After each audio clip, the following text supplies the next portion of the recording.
Hello, this is Dr. Brandon again, and today in this video I'm going to talk about Hume on the origin of ideas. So this is from David Hume's An Inquiry Concerning Human Understanding, Section 2.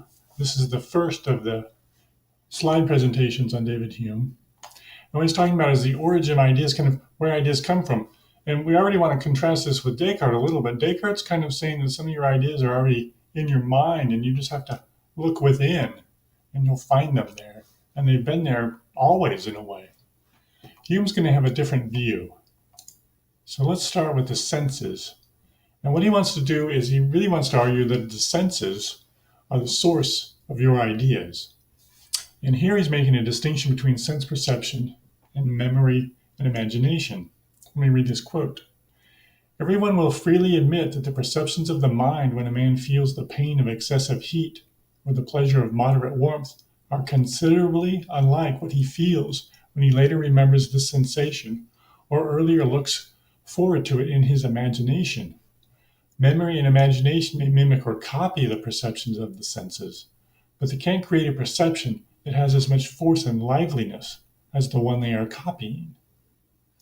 What he's saying there is that the sense perceptions give you strong impressions, whereas memory and imagination are weaker copies of those. Right here we can see, where do your memories come from? From sense perceptions. What are the materials you use with the imagination? Sense perceptions. And that's where he's going with this. Now, what he wants to call these sense perceptions are impressions, and what's going on in your memory and imagination are ideas. And those are the two different objects in your mind, impressions and ideas. Let's go to this one.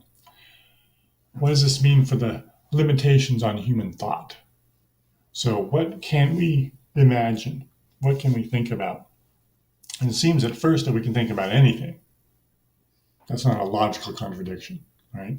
So we can't imagine a square circle, but we can imagine anything that's possible, it seems. And he wants to say, yes, we can, as long as we've already had some sensations to give us the materials to think about those things. For example, a golden mountain. You can think about a golden mountain because you have sense impressions of gold and mountains. And you can combine those in some way. Take a pile of gold, make it big, then you have a golden mountain. Take a mountain, paint it gold, then it's a golden mountain, all in your mind. That's what you're doing with your imagination.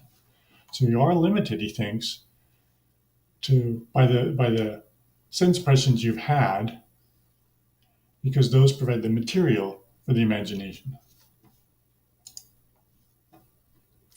And here we get to this idea of the materials of your ideas. So whatever your ideas are, whether they're direct memories of sense perceptions, or whether you've created some ideas through the imagination, Hume thinks the materials, the content of those ideas ultimately is coming from sense perceptions.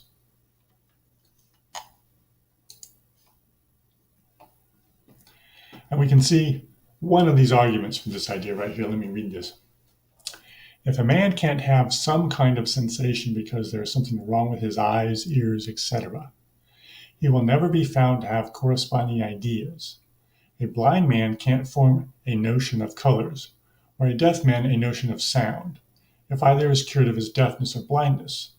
So that sensations can get through to him. The ideas then get through as well, and then he will find it easy to conceive these objects. And take blindness. If someone has never had vision, they won't have any ideas of colors. You can't have the idea of blue if you've never seen blue. You can't have the idea of red if you've never seen red, and so on. And this is one of those arguments that, look, where do the ideas come from? They can't be in our head already. They can't be in our mind already. Then we could think of blue if we'd never seen blue. But nobody can do that. So the ideas ultimately come from materials provided by the sense impressions. And that is his argument, or one of his arguments, he has many, for a philosophy that is called empiricism. The idea that all of our ideas, ultimately, the content of our ideas, comes from the senses. And this is the complete opposite of Descartes, who's saying that the content's already in there, the ideas are already in there, you've got to look inward to find them. Hume is saying you've got to look outward to get the content to make the ideas.